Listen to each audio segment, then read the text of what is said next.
and to join the UNC pelted with toilet paper and other missiles.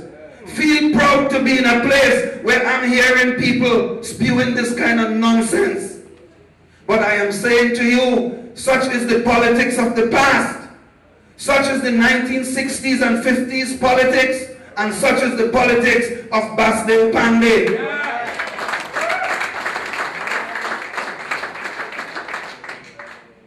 You see, he likes to whip up that primordial instinct in the Indian population in Trinidad and Tobago because he believed that this is 1960, where Indian people was uneducated and unintelligent, and he was the only intelligent man in the country.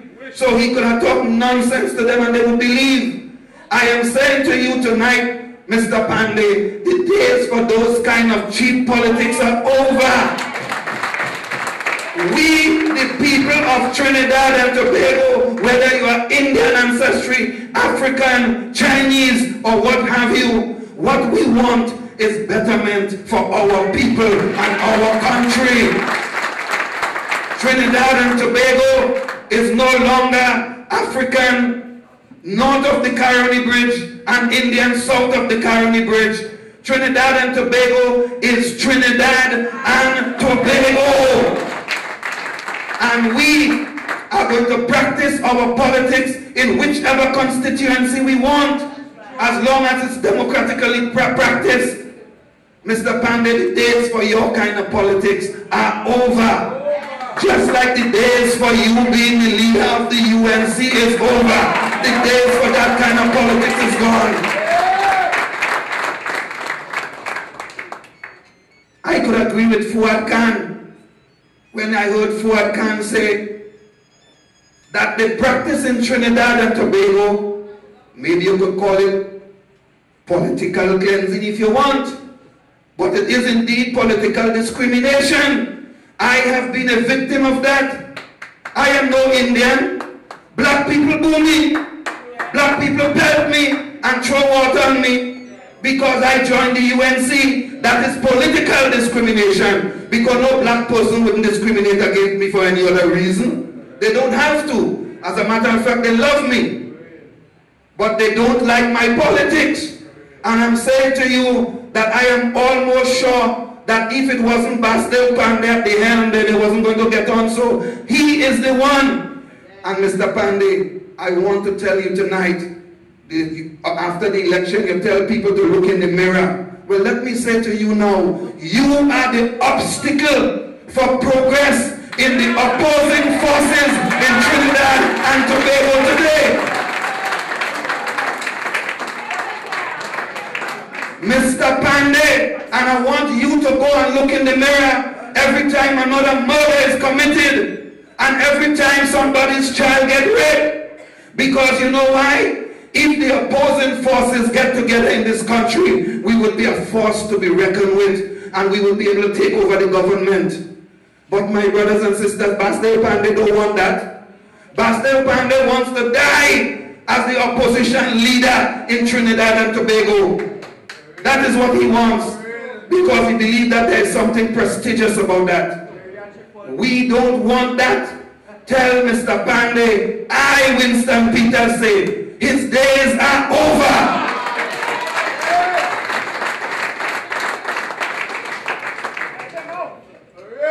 And that kind of politics that he wants to practice, we are not going to take any part in it. We would not. We are going to unite whether Mr. Panday wants it or not. And I am saying to you, what he's trying to do, he's trying to expel Jack and expel Ramesh. Well, me to a lesser extent, because me, I want to be no leader and no damn political party anyway. So he, in expelling me from leadership, that ain't make no sense to he. But he want to make sure he get them out of the way. But you know, he want to expel me along with them, because I am saying to remove him. But I am saying to you, what he is doing right now, if you listen to the tone of the Monday night platform, you would understand where I'm coming from. Once he gets the both of them out of the way, he knows that once he put himself up as leader in the internal elections, Kamala, poor lady, she's abused by that man, an abused wife. Poor Kamla. Kamla, I love you, darling. But you have to move from under Pandey, else he will kill you.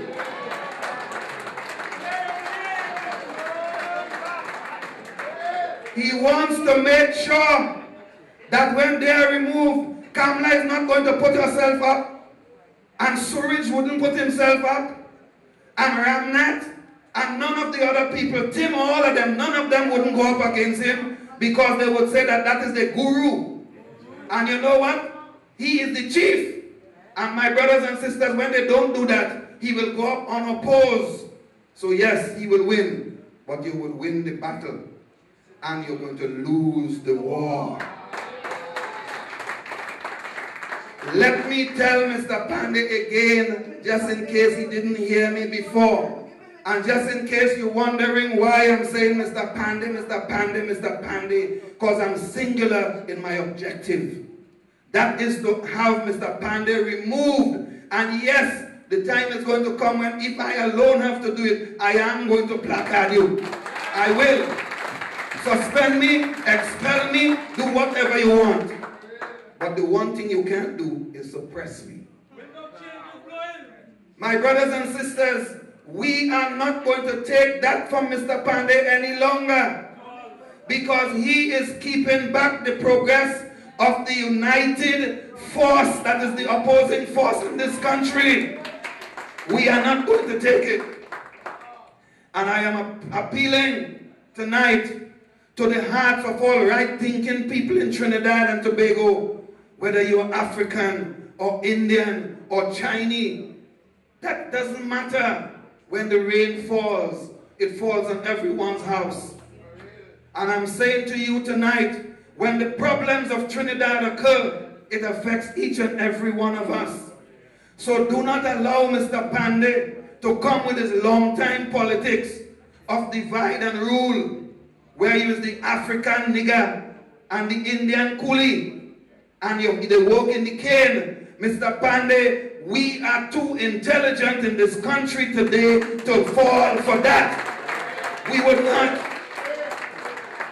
So I am saying to you tonight, my brothers and sisters, let us stand firm, believe in whatever we believe in, and I know that we believe in right. And right will always prevail over wrong. Good will prevail over evil every time.